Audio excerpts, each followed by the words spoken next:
हरिओम।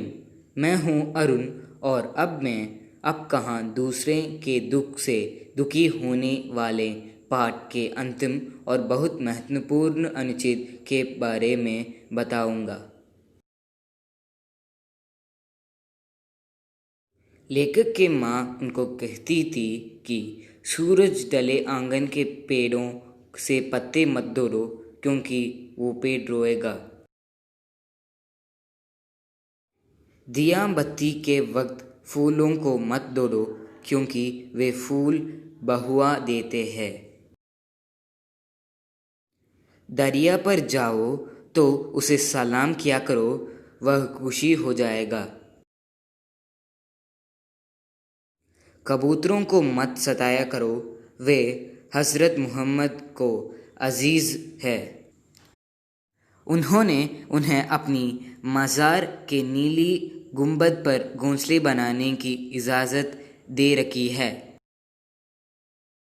वे ये भी कहते हैं कि मुर्गों को परेशान नहीं किया करो, वह मुल्ला जी से पहले मोहम्मद में अजान देकर सबको सवेरे जागाता है। सबकी पूजा एक सी अलग अलग है रीत, मस्जिद जाए मौलवी कोयल गाए गीत।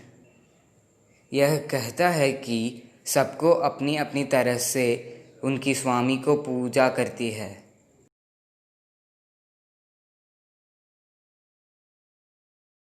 लेखक को ग्वालियर में एक मकान था और उस मकान के दालान में 2 रोशनदान थे और उसमें कबूतर के जोड़ ने घोंसला बना लिया था।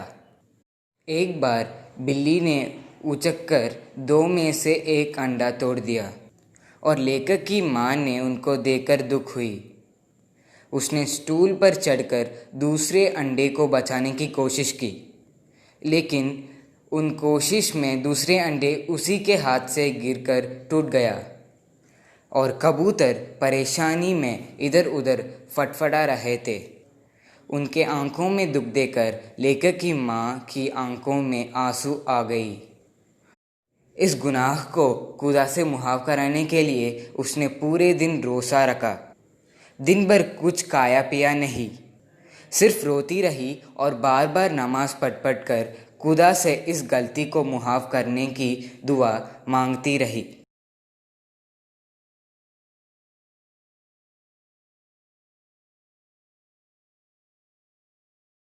लेखक यह कहते हैं कि ग्वालियर से मुंबई की दूरी ने संसार को काफ़ी कुछ बदल दिया है। वाराणसी में जहां आज उनकी घर है, पहले वहां दूर तक जंगल था।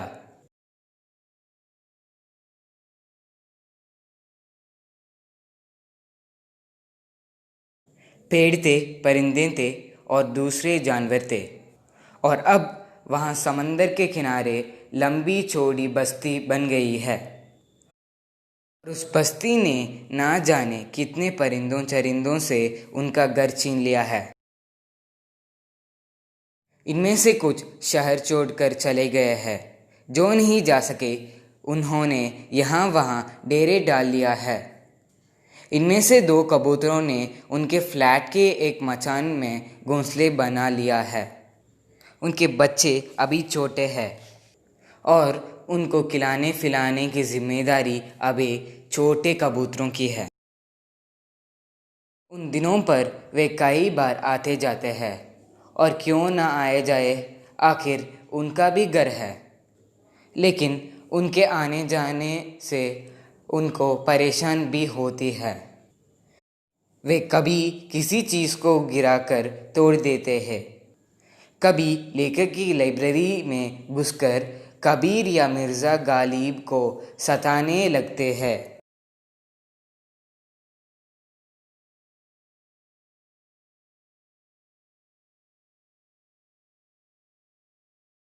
इस रोज़ रोज़ की परेशानी से तंग आकर उनकी पत्नी ने उस जगह जहाँ उनका आशियाना था एक जाली लगा दी है।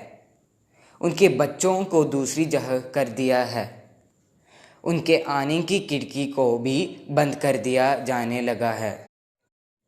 खिड़की के बाहर अब दोनों कबूतरों रात भर खामोश और उदास बैठे रहते हैं। मगर अब ना सोलोमन है जो उनकी ज़ुबान को समझकर उनका दुख बांटे, ना लेखक की माँ है जो इनकी दुखों में सारी रात नमाज़ों में काटे। नदियाँ सींचें खेत को, तोता कुतरे आम, सूरज ठेकेदार सा सबको बांटे काम। इसका अर्थ यह है कि सबको भगवान एक काम दिया गया है और उनको पूर्ति करो। धन्यवाद।